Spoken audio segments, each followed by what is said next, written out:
Hi guys. During class, someone asked me to record a video on why I dislike the guidelines provided by Cisco in the learning material that emphasized password complexity. So I figured I'll do one. It's after all Saturday at 20 minutes past 8, and we have COVID time. And since I'm alone in the house, I have nothing better to do than spend some time talking about passwords. This is a video that I prepared in the last 10 minutes when I walked my dog, so bear with me. I think this will be good. So the password guidelines that we have these days, or the most commonly known password guideline that seems to be available in everyone's memory, is to have at least 8 characters, long passwords, preferably even longer, a mixture of uppercase and lowercase letters, a mixture of letters and numbers, at least one special character, and in addition to that, you should have a new and unique password for every single site. So those guidelines are great if you're a computer, because if you're a computer, you have no problems remembering a lot of random strings. The big problem with those password guidelines is that they are utter crap if you're a person. So if you're a person, you can't remember strings like that. So the mental capacity of a human being is to remember between 6 and 10, depending on source, items, and one character is an item. So remembering a fully random string of at least 8 characters is by default extremely hard for us. Moreover, as the research told us, or told me at least, because I read it, a normal user these days in 2021 will have around 17 different accounts or more. So we are not required to remember one random complex string. We are required to remember at least 17 random complex strings, which is more or less impossible. And if we look at what passwords that are used today, we see that, well, people are not really following these guidelines, because if we look at the most common passwords used throughout the globe, we are stuck with passwords such as 1234556, 129. If we have people that are a little bit more security savvy, picture one password. We also know that summer, name, social security numbers, names of kids, and so on and so forth are extremely popular passwords.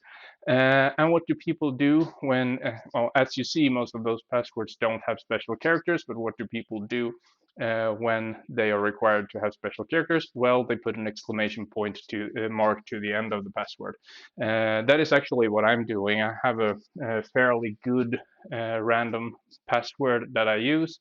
I have one technique for making it unique over all sites, and then when I'm forced to recycle it, I put an exclamation point to the end. So I know that my password is my standard password, my modifier for the site, and then a number of exclamation points to the end. And that's the way that I can comply with the password guidelines that are enforced on me. A second problem, of course, when we reuse our passwords, which is another consequence of these complex guidelines, is that we get pawned. When passwords leak online, it happens all the time. As you can see, if you go to this wonderful website, haveibeenpawned.com, you'll see that databases with passwords leak on the internet on a near daily basis. So what this website does is that it lets you input an email address, and you can click pawned, and it will tell you whether or not your password is found in any database online. Good for me. The password to my job email address is not found online, which is swell. But if I look for my personal email address, I'm not sure I should show you this, but what the hell. Then you see that that is actually in 2 data breaches, and if I scroll down, I can have more information about this. Now, a data breach can be both that the email address itself leaked, or that the email address with the password in hashed format leaked, or that the email address and the password in plain text leaked. I don't remember what this was. I do promise that I changed my password since 2019. And what I want to emphasize here is that passwords with the guidelines we have today don't work, because people can't remember their passwords. So they select easy passwords, they reuse passwords, and the result is that the security becomes compromised. So a better idea is to go with another with another way. And what we emphasize, or what I emphasize based on my own research, is to have a password that is as long as possible, but also as easy to remember as possible. And the way that you can achieve that is by use a phrase that is at least 4 words long. So 4 random words. If you remember, I talked to you about how many things the human mind can easily remember. And it so happens that a word is a thing. So we can easily remember 4 words, and 4 words often results in a password of at least 14 characters or something like that. And even though we don't use password complexity, that makes the password good enough to be hard to crack for a computer. Of course, the words should preferably not be a coherent sentence, and you should not use personal information such as social security numbers or name or something that comes from your hobbies in the passwords. If you want to be a little bit more funky, you can make your passwords even longer than that. And something that you can use as a very, very, very easy way to make your passwords computationally unique is to take your 4 words and then you append something relating to the place where the password is to be used. So if you have a password to use on Facebook, you may want to have your 4 words and then append Facebook, or in Sweden, Ansiktsbok, to make it even more random, or FB. If it's your work password, you may add the work or hell, I don't know what you want to call it. So this is a super simple password guideline that creates passwords that are computationally secure and easy to remember. This was the short version of the video, and if you don't want the proof, you can just turn it down. I want to spend some more time with the proof behind this. And so that's what I'm going to do now. So as I said, I've been doing a bit of research around password security. And one thing that I do want to show you first is a paper I wrote with 2 of my colleagues, Johan and Marcus, a couple of years back, which is named Analyzing the Usage of Character Groups and Keyboard Patterns in Password Creation. And what we did here was that we found a number of databases with passwords that had leaked online. I think it was something like a billion password or so. And what we did then was that we looked at how many passwords that used various complexity rules. So this is a table that may be quite that may be a little bit hard to grasp at first.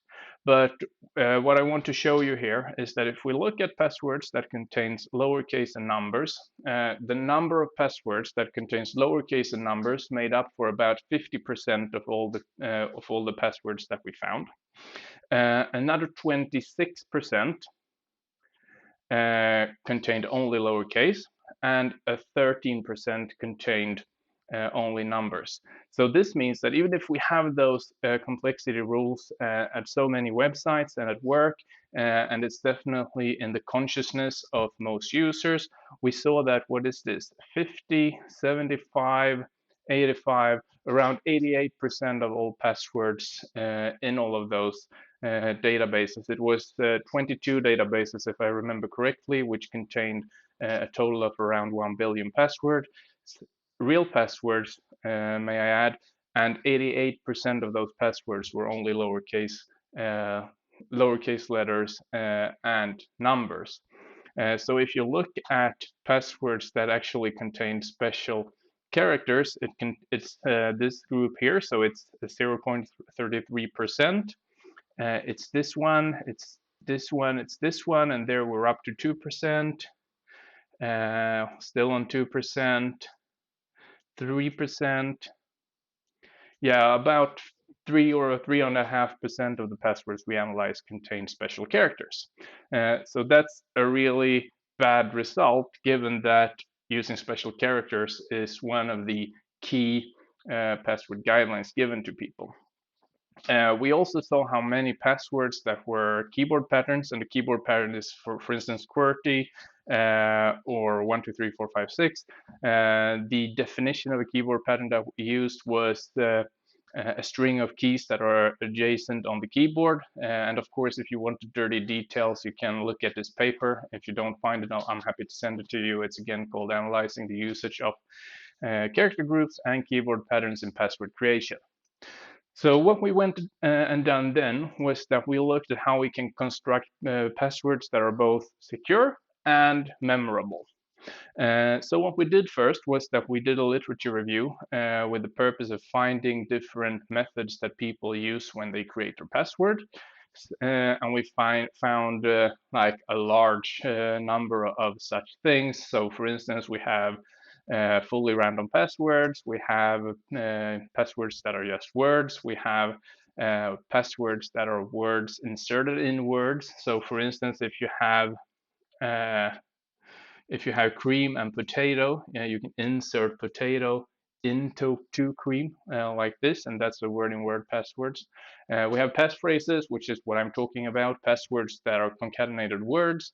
We have mnemonic passwords that a lot of people likes, and mnemonic passwords means that you take it and create a sentence like "I'm a nice guy that's peeling potatoes," and then you take the first letter of each word in the sentence and use as your pattern as your password. And you also have patterns, which are, as I said, creating a typing or painting a pattern on your keyboard with using keys that are adjacent on the keyboard, and then we have passwords with letter, number, special characters, or a combination of those. So that's what we did first, and then we looked at all the research we could find that could give us evidence of which of those strategies that supported creation of passwords that were easy to remember.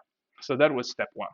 So which of these allows you to create passwords that are the easiest to remember?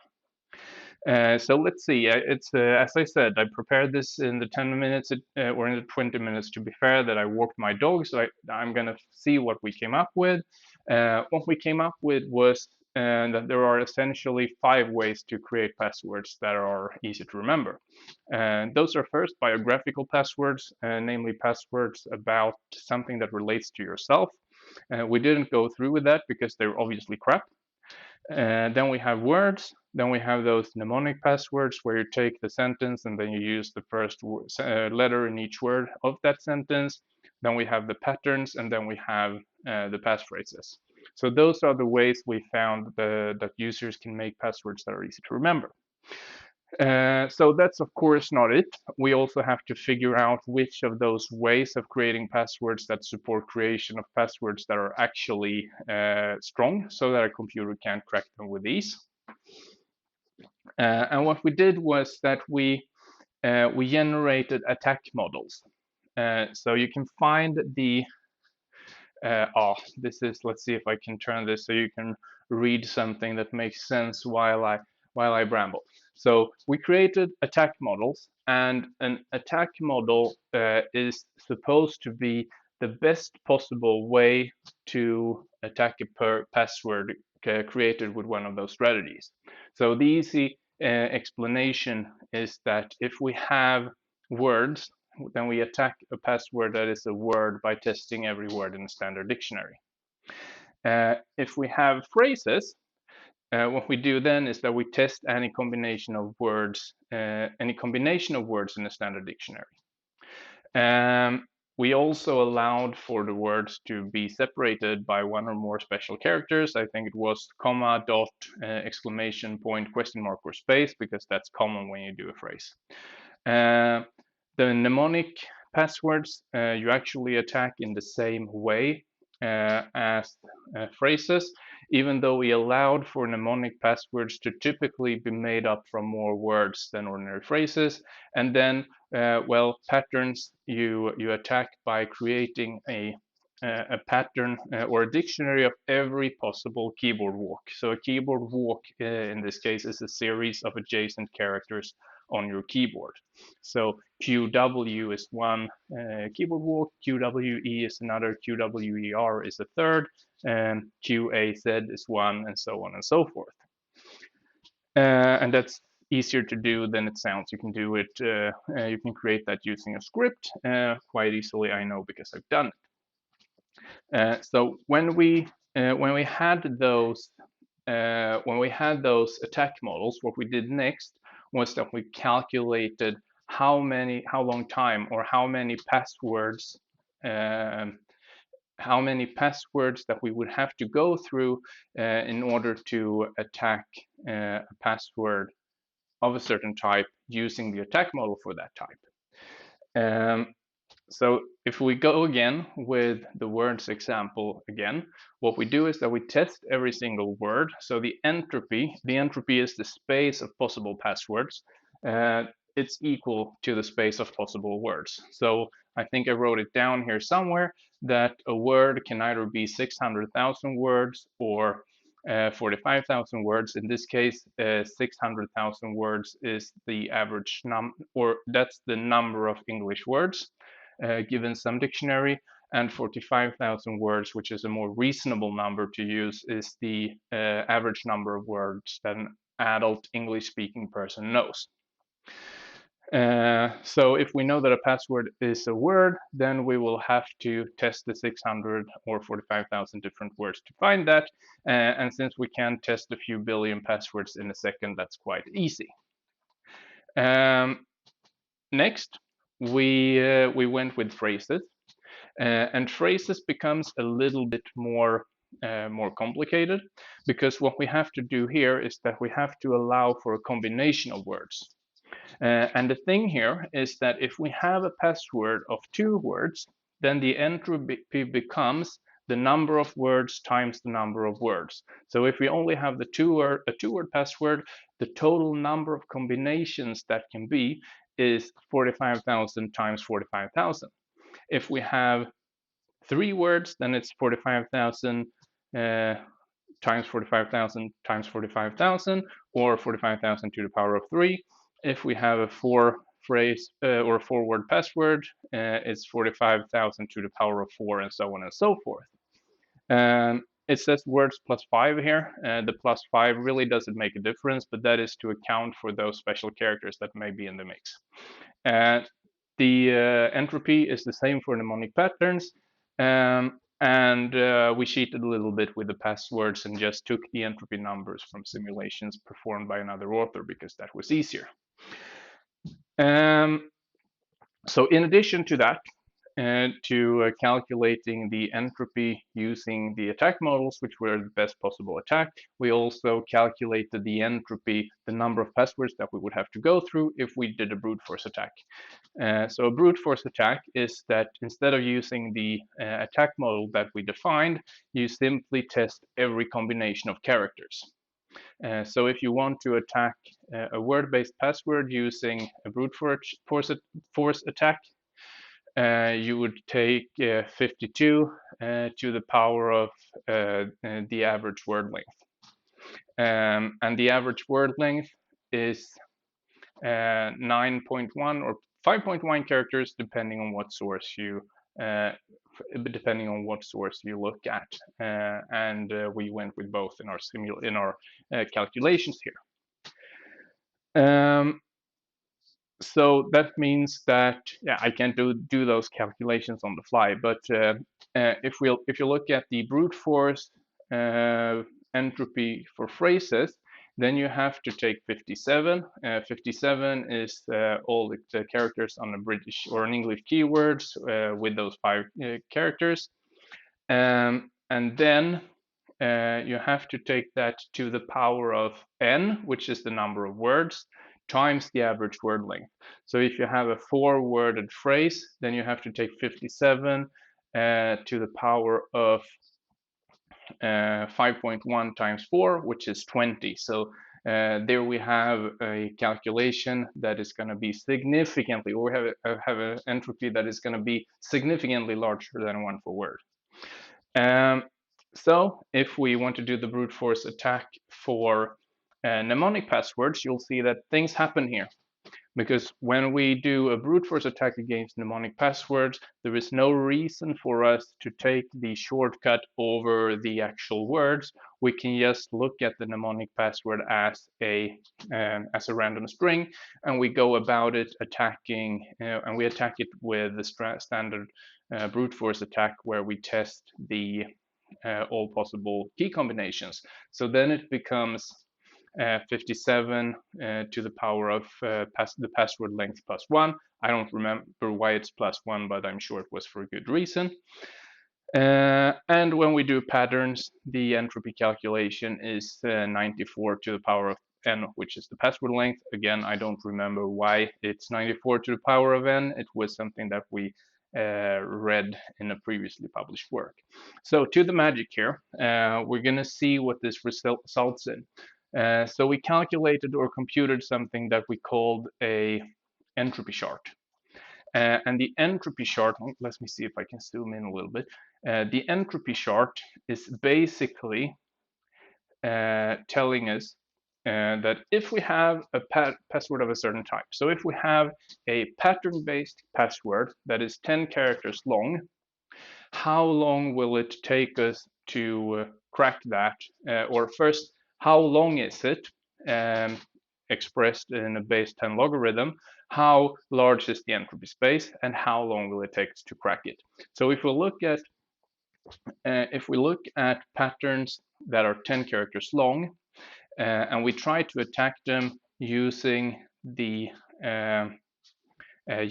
attack model, then the entropy is 11.68. It doesn't really tell us much, but what it means is that given that you can crack, I think, 10 billion passwords in a second, which is a really reasonable amount, you will crack such a password in 47 or 48 seconds. So it's not that good. If we try to attack it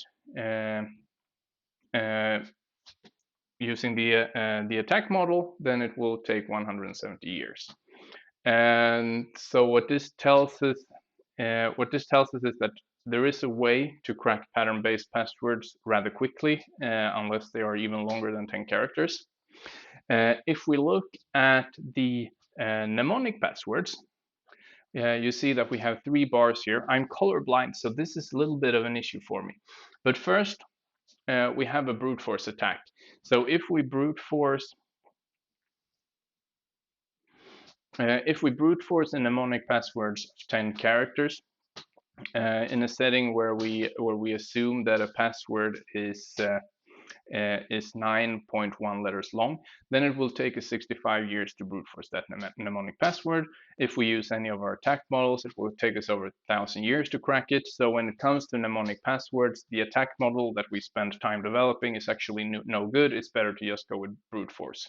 And what I want to tell you here is that if we do a mnemonic password that is shorter, so if we have an 8-character mnemonic password, it will only take about 7 days to crack it. And if we make it even shorter, so if we attack the mnemonic password using a mnemonic password using 6 characters, it will only take 3.6 minutes, and this is equivalent, of course, to doing a brute force attack against any 6-character password. So this is close to what you did in the lab.